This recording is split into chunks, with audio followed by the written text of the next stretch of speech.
अस्सलामुअलैकुम। मोहम्मद अज़हर सिद्दीक़ अपने programme political diaries के साथ हाजिर खिदमत है। 9 जून 2022 बरोज़ जुमेरात आप ये सुबह 7 बजे प्रोग्राम देख रहे होंगे। बहुत सी तेज़ी से डेवलपमेंट है चीज़ों की। मौजूदा इम्पोर्टेड गवर्नमेंट की जो है ना इतना ज़्यादा बेनकाब हो गया, अब कहने के लिए कुछ नहीं रह गया, मंजन बेचने के लिए कुछ नहीं रह गया।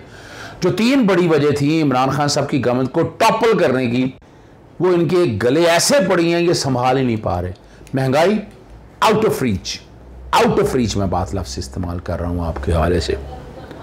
दूसरी बात आ जाए वो है load shedding, out of reach नहीं।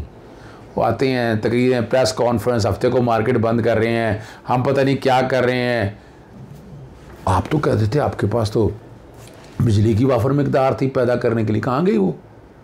बताया ना ज़रा कौम को। फिर IMF की आप डिक्टेशन लेकर बिजली की कीमतें बढ़ा रहे हैं, कोई जवाब है? पेट्रोलियम की कीमतें बढ़ा रहे हैं, जवाब है?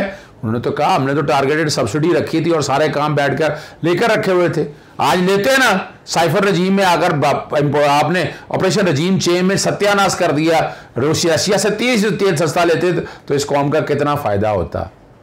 जिन लोगों का भाई कारोबार करें, आपको रोका नहीं है, लेकिन इंडिया ने भी तो कर दिया ना। आप क्या कर रहे हैं? अब आपके सामने है चीज़ें सारी। और आगे चलने से कबल ना जमात इस्लामी के, लेकिन मैं बड़ी तारीफ़ करूँगा उनकी। इन हालात के बावजूद भी नंगा किया उन्होंने इन सब को। बड़ा लंबा प्रोग्राम है, लेकिन मैं कोशिश करूँगा उनमें से थोड़ा सा प्रोग्राम ये चलें आखिर में दिखाते हैं। आप छोड़े, फिर आप पहले हमारे अपने केसेस अगर चल लें। एक तो बड़ा अहम इशू है, ये मनी लॉन्ड्रिंग में नैब का दायरा इख्तियार है। सलामत अली की तरफ से दरख्वास्त दायर की हुई है लाहौर हाई कोर्ट ने। नैब अफसरान को कराची से आज प्रोसिक्यूटर पेश हुए, उन्होंने वक्त मांगा कि कराची से कोई आया नहीं। इशू बड़ा सीधा सा है। मनी लॉन्ड्रिंग की एक इंक्वायरी नैब के कॉन्टेक्स्ट में स्टार्ट की। अकाउंट लाहौर के हैं। अकाउंट कहाँ के हैं? लाहौर के हैं। लाहौर से गिरफ्तारी की और कराची ले गए। लाहौर में ट्रांजिटरी रिमांड आया। कराची में मैं गया, कराची में मैंने जुरिसडिक्शन चैलेंज की तो नैब कोर्ट कराची ने रिमांड रिटर्न कर दिया। उन्होंने कहा जहाँ जुरिसडिक्शन है वहाँ लेके जाएं, वो बजाय लाहौर लेके आते हैदराबाद ले गए। हैदराबाद का भी दायरा इख्तियार नहीं है। तो ये आईनी दरख्वास्त यहाँ पर पेंडिंग थी। नैब बारदरा से लटकाता रहा इस मामले को। आज फिर बड़ी वजाहत के साथ बताया कि ये तो जुरिसडिक्शन का इशू है, एस्टैब्लिश। वो कह रहे हैं जी रेफरेंस फाइल हो गया। जनाब जस्टिस सरफराज जोगर साहब ने कहा कि रेफरेंस फाइल हो गया तो फिर क्या है? आप अदालत को आकर बताएं।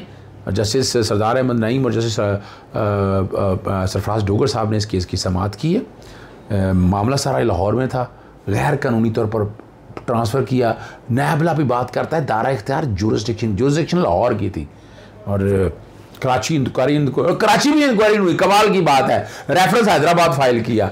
अब यहाँ तक समझ सकते हैं कि क्या है, बदनीति से हैदराबाद से कराची से हैदराबाद ले गए और कराची में इंक्वायरी ट्रांसफ़र की थी। यानी ये किस बुनियाद पर है? और रेफरेंस दायर किया तो उससे कोई फ़र्क नहीं पड़ता। आपके पास क्या इख्तियारात हैं? उनको मद्देनज़र कानून की खिलाफ वर्जी के बगैर फ़ैसले लेने चाहिए। यहाँ जो दायरा इख्तियार और इन सारी चीज़ों के ऊपर ये सारा कुछ मामला आपके सामने आ जाएगा। एक बड़ा अहम इशू है, जुडिशल एक्टिविज़म पैनल का जो है ना इजलास हुआ। सिविल सोसाइटी वकला समेत काफ़ी ने शिरकत की। नैब के आला अफसरों के सासों की तफसीलात पब्लिक करने का मुतालबा किया।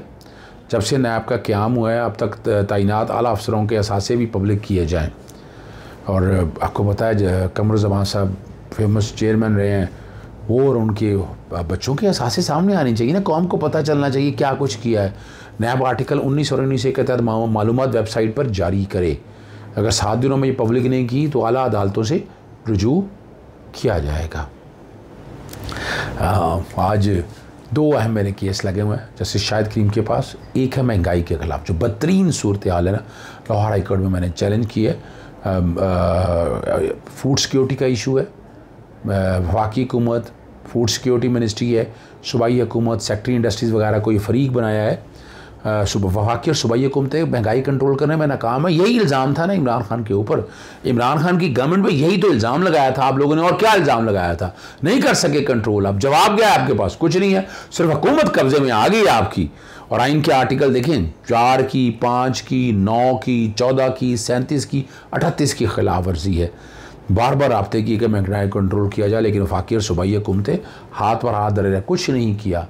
यानी इनके ताजरों से राब्ते हैं तो ताजरों को इन्होंने ऐसा तो कोई काम करना ही नहीं है ना जी, ठीक है ना जी। और ये सियासी नुमाइंदे अपने मकासद का पूरा करने के लिए गरीब आवाम के मुंह का नवाला भी छीन चुके हैं। पाकिस्तानी शहरी अपनी रोज़गार की आमदन से घरेलू अखराजात पूरे करने में नाकाम होकर भूखे रहने लगे हैं। अदालत ऐसा फैसला सुनाए जिससे पाकिस्तानी शहरी को उनके बुनियादी हकूक़ हासिल हो सके। अदालत से इस्तदा भी किया है कि कानून में कमियाँ हैं, वो कानून बेहतर किया जा सके ताकि आइंदा सियासी नुमाइंदों के ज़ाती मफादात के लिए पाकिस्तानी शहरियों के बुनियादी हकूक़ जो हैं महफूज रखें। ये बैकग्राउंड पे वो कॉज लिस्ट चल रही होगी मुनीर अहमद के हवाले से। ये मामले की समाअत जनाब जस्टिस शाहिद करीम सुबह करेंगे।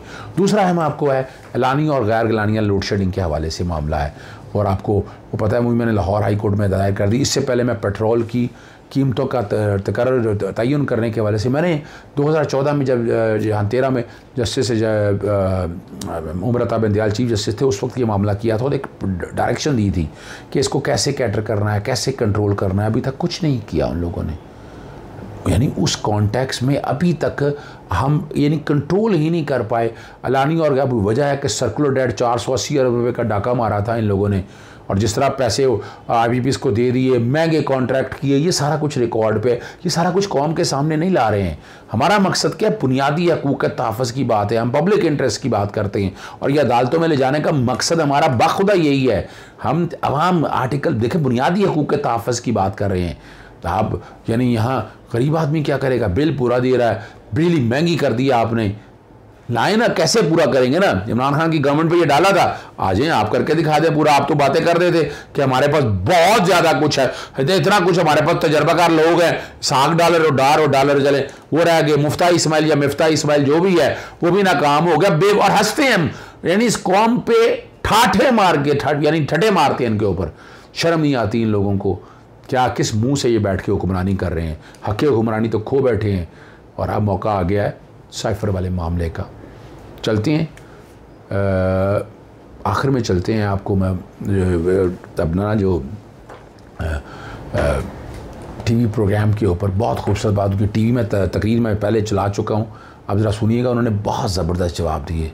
कहने के लिए कुछ नहीं था हुकूमती नुमाइंदों के पास, बिल्कुल हुकूमती नुमाइंदों के पास कुछ नहीं था। सुनिएगा। पेट्रोलियम मसनूआत की कीमतों में 30 रुपये इजाफा, और पेट्रोलियम मसनूआत ऐसी चीज़ें हैं जिसके साथ 400 अशिया की कीमतें जुड़ी हुई हैं जो कि गरीब अवाम इस्तेमाल करते हैं, और जब इसकी कीमतों में इजाफा होता है तो एक महंगाई का एक सैलाब और एक तूफ़ान आ जाता है, हमगीर महंगाई जिसको कहते हैं। फिर ये देख के मैं हैरान हुई इस हुकूमत को कि अगर आपने महंगाई कर दी है तो उसको इस तदरीज के साथ कर ले कि कम से कम लोग तो बर्दाश्त कर सके। मसलन आपने पेट्रोलियम मसनूआत की कीमतों में 30 रुपये इजाफा किया, आपने बिजली की कीमत में 11-11.5 रुपये इजाफा किया जो कि 67% बनता है, आपने गैस की कीमतों में 45% इजाफा किया। कहा गया है कि कौन कौन है, यानी सबसे पहले कारपोरेट सेक्टर है जो सबसे ज़्यादा मुराद लेता है, दूसरी तरफ जो है फिर जो लैंडलॉर्ड है और ज़मींदार तबका है, और तीसरे नंबर पर हमारी मिलिट्री एस्टेब्लिशमेंट है। अब ये सारे वो तबके हैं जो 17.4 अरब डॉलर UNDP के, और UNDP के ने साबिक वज़ीर आज़म इमरान खान से इस सूरत हाल के ऊपर बात भी की थी जो लेते हैं। अच्छा, तो इनके ऊपर कोई आप इनके मराद के ऊपर आप कट नहीं लगा रहे हैं, और सारा का सारा बोझ आप गरीब आवाम के ऊपर मुंतकिल। लेकिन फिर दूसरी तरफ सूरत हाल यह है कि बिजली नहीं है, यानी 12 घंटे की लोड शेडिंग, 15 घंटे की। बजट के अंदर आवाम क्या चाहते हैं? बजट के अंदर 2 चीज़ें पाकिस्तानी आवाम का मुतालबा है। नंबर 1, गरीब आवाम को रिलीफ मिलना चाहिए। वो रिलीफ उनको पेट्रोल में, डीजल में, गैस में, बिजली में, अशाई ज़रूरत जिसमें आटा, चीनी, चावल, घी, दालें, ये रिलीफ उनको मिलनी चाहिए, और अद्वियात में, ये बुनियादी ज़रूरियात हैं, ये रिलीफ आवाम को मिलनी चाहिए। ये रिलीफ अगर नहीं मिलेगी, आवाम किसी सूरत में भी बजट से मुतमईन नहीं होंगे। नंबर 1। नंबर 2, बजट के अंदर पाकिस्तान के जो बुनियादी मसाइल है इकोनॉमी के, और मेरी हुकूमत नहीं रही है, इनकी हुकूमत रही है। 4-5 दफ़ा ये हुकूमत में रहे हैं, 3-4 दफ़ा पीपल्स पार्टी हुकूमत में रही है, 1 दफ़ा PTI हुकूमत में रही है। तो अगर ये सूरत हाल है तो ये सब इनके इज्तिमाई तौर पर जिम्मेदार है। इकोनॉमी के मसाइल क्या हैं? नंबर 1, आपका लो GDP ग्रोथ है। नंबर 2, आपके जो ब्लीडिंग SOEs है। नंबर 3, आपका जो सर्विस, जो डेट सर्विसेज है। नंबर 4 आपका जो ट्रेड डेफिसिट है, इसी तरह नंबर 5 जो आपका इन्फ्लेशन और अनएम्प्लॉयमेंट है, ये वो जो आपका सर्कुलर डेट है, ये वो सारी चीज़ें हैं जो आपकी इकोनॉमी के बुनियादी अमराज है।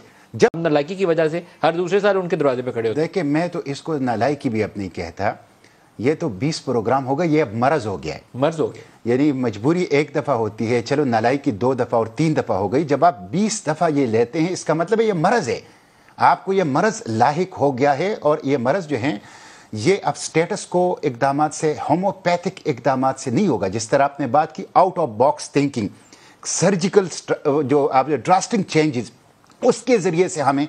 और मैं आपको एक बात बताऊं नदीम मलिक साहब, इनको एहसास नहीं है कि अवाम के अंदर कितना गम और गुस्सा है। अवाम अब ये नहीं चाहते कि हमें चीज़ें सस्ती कर लो, अवाम ये नहीं चाहते कि हमें महंगाई से निजात दो, अवाम अब ये चाहते हैं कि अशराफिया के ऊपर कट लगाओ, अशराफिया के ऊपर कट लगाओ। आप अंदाज़ा कर लेना ये सारे इकदाम जो हुकूमत ने किए हैं। यानी एक तो मैं मुस्लिम लीग से ये पूछना चाहता हूँ कि आपको ये सब कुछ इल्म था जिसके आप अभी तफसील बता रहे हैं, तो आपने हुकूमत क्यों ली? और अगर आप हुकूमत ले रहे थे तो फिर आपके पास एक प्लान होना चाहिए कि ये सूरत हाल होगी, ये एक बहुत मुश्किल सूरत हाल होगी, इस मुश्किल सूरत हाल से कौम को रिलीफ देते हुए निकलने का हमारे पास प्लान क्या था। लगता तो यह है कि आपने हुकूमत ले ली मजे में आके, लेकिन उसके बाद आपके पास कोई प्लान नहीं था, पॉलिटिकली आप फंसे हुए हैं। नहीं, मजे में इन्होंने हुकूमत ली है, उसका आपको रीजन पता है। वो इसलिए लिया है कि नवंबर में इनका ख्याल था कि पीटीआई वाले अपनी मर्जी का चीफ तैनात करेगी तो इनकी गेम से आउट हो जाएंगे, पॉलिटिकल गेम से, इसलिए ले लो, चाहे ये महंगाई बाई के जूते खा लेंगे, बाद में देख लेंगे। ये गलत सोच थी, नहीं, इनको नहीं लेनी चाहिए थी। अब असल मसला तो ये है कि आप अभी बता रहे हैं कि मुआहिदे, ये तो आपको पता है कि मुआहिदे उन्होंने किए, ये भी आपको पता है कि उन्होंने 25,000 रुपए का कर्जा कौम के, अरब रुपए का कर्जा कौम के ऊपर चढ़ा है, ये भी आपको पता है कि 2,500 अरब रुपए सर्कुलर डेट है हमारे पावर सेक्टर का, ये भी आपको पता है कि हमारी जीडीपी ग्रोथ बहुत वो, ये भी आपको पता है कि हमारे स्टेट ओन एंटरप्राइजेस तबाही के दहाने के ऊपर खड़े हुए हैं। ये सब कुछ आपको पता था, तो फिर आपने हुकूमत क्यों ली? और अगर ली तो आपके पास वो कौन सा प्लान था जिसमें आपने कौम को इससे निकालना था? इसलिए अब मैं आपको एक सीधी सादी बात बताऊं, ये जितने भी इकदाम हुए हैं गरीबों के खिलाफ हुए हैं, यहां इस्लामाबाद में सिर्फ एक वाकया, एक मिसाल आपको देता हूं। ग्रेड 20, ग्रेड 21 और ग्रेड 22 के अफसरों को कन्वेंस अलाउंस मिलता है, जो कि 65,000 रुपए से लेकर 1 लाख रुपए तक है। वो सरकारी गाड़ी नहीं रख सकते, वो कन्वेंस अलाउंस भी लेते हैं और सबके पास गाड़ियां भी है। ये वीगो गाड़ियां, ये लैंड क्रूजर, इसकी क्या जरूरत है कि ये पाकिस्तान के ऑफिसर्स, पाकिस्तान के अशराफिया और पाकिस्तान के हुक्मरानों के साथ कौम के खर्चे पर है। कौम जब इन गाड़ियों को देखती है, ये वीगो को देखती है, लैंड क्रूजरों को देखती है, इसके अंदर ठंडे बैठे हुए लोगों को देखती है और फिर अपनी गुर्बत को देखती है, तो आपने सुन लिया। प्रोग्राम थोड़ा सा लंबा हो गया, लेकिन एक और ख़बर देनी है आपको मैंने, वो बड़ी ख़बर है साइफ़र के हवाले से। आपको पता है मैंने एक पटिशन दायर की थी सुप्रीम कोर्ट में नईमुल हज़रा एडवोकेट की तरफ से, उस पर आर्टिकल 69 का एतराज़ लग गया। मैंने कहा था बिल्कुल जो है ना मेमो गेट के स्कैंडल पे एक इंक्वायरी कमीशन तय किया जाए, जो हाई कोर्ट के जजेस हों और वो बैठ के इस मामले को देखें और कौम के सामने लेके आए हक़ाइक़ की। जो और ऑपरेशन रजीम चेंज किया आपने, चीज़ें सारी देख ली हैं, अब सारा कुछ आपके सामने आ चुका हुआ है। एतराज़ लगा था, अपील फ़ाइल की है और जो ख़त लिखा था सदर पाकिस्तान ने वो भी सुप्रीम कोर्ट के जजेस ने पढ़ लिया और मुख्तलिफ़ लोगों तक, मुख्तलिफ़ जजेस तक ये बात डिस्कस हुई है। और मेरा ख्याल है आने वाले दिनों में या तो आज खुद नोटिस देखेंगे या जो मेरी दरख्वास्त मैंने आइनी दरख्वास्त दायर की है उस पर उम्मीद की जा सकती है कि अदालत बाकायदा जो है ना इसको समाअत के लिए रखे और इस मामले को लेकर चले। इसके साथ साथ आर्टिकल 63 के हवाले से भी तफसीली फ़ैसला आने वाला है। और मैंने इसमें एक मास्टर आर्गूमेंट दिया था, याद है आपको, कि जो वोट ऑफ नो कॉन्फिडेंस के हवाले से जो आर्टिकल 95 बैकग्राउंड पे चल रहा था, और मेरा वो, मैं फिर बार बार बता दूं, मेरा वो ट्वीट चल रहा होगा आपका, क्या ट्वीट था? मैंने कहा था 27 मार्च को छक्का मारने के लिए तैयार है इमरान खान, असम्बलियाँ तहलील हो सकती हैं कि रेजोल्यूशन पेश नहीं हुई। रेजोल्यूशन 28 को पेश हुई, 3 तारीख को आखिरी दिन था, आखिरी दिन तक तो इस रेजोल्यूशन में रिजेक्ट कर दी और सुप्रीम कोर्ट ने स्टे नहीं दिया, वक्त नहीं रोका। सुप्रीम कोर्ट ने कह दिया 7 तारीख को फैसले पे, 9 तारीख को होगा और सुबह आप वापस ले गए 3 तारीख को, लेकिन स्टे नहीं किया था। वो रेजोल्यूशन अबेट हो चुकी है। नज़र सानी में बड़ी उम्मीद है कि ये बेहतरी की तरफ चीज़ें जाएंगी, तो ये भी अब एक्सपेक्ट करेंगे, ये भी फ़ैसला आता है, ये भी पाकिस्तान के मुस्तकबिल का फ़ैसला करेगा। और जिस दिन सदर पाकिस्तान ने एतमाद का वोट लेने का कह दिया तो क्या हाल होगा आप समझ सकते हैं। अब राना सलाम ने बेवकूफ़ बनाने के लिए इंतखाबात पर बातचीत करने की पेशकश कर दी। ये तो बैठ कर बात करें, तुम तो गालियाँ देते हो भाई, तो धमकियाँ देते हो, किस मुंह से बात करते हैं आप भाई? खोलें जी, ये चीज़ें हल हो सकती है। और अपना 25 मई के अल्टीमेटम से पहले नून लीग का मौक़िफ़ था कि पेट्रोल महंगा करने की वजह इलेक्शन में चले जाएं, लेकिन इमरान खान के ज़िद और गैर जमहूरी रवैयों में इत्तेहादी ने कहा इलेक्शन नहीं करा सकते। आप आए इसलिए थे भाई, 6 काम करने थे वो कर रहे हैं, ट्रांसफ़र, पोस्टिंग, लूट मार, फंड डिस्ट्रीब्यूशन सारा कर रहे हैं। इलेक्शन कमीशन के मेंबर तैनात आपने कर दिए, कब बेवकूफ़ बनाएंगे आप कौम को? आपने इलेक्शन लॉज में से इलेक्टोरल वोट के हवाले से जो आपने काम किया, जो जुल्म किया आपने हमारी इस कौम के साथ, ओवरसीज़ के साथ, वो सामने है। नैब का चेयरमैन आप अपनी मर्ज़ी से लगाने लगे हैं, ये भी हकीकत की बात है। और फिर ओवर आप जो गवर्नमेंट बनाने जाएंगे केयर टेकर, वो भी आपकी अपनी मर्ज़ी से होगी। बेवकूफ़ नहीं बन सकती है कौम बहुत कुछ दे चुकी है। इजाज़त चाहता हूँ। अस्सलाम वालेकुम, अल्लाह हाफ़िज़, पाकिस्तान जिंदाबाद।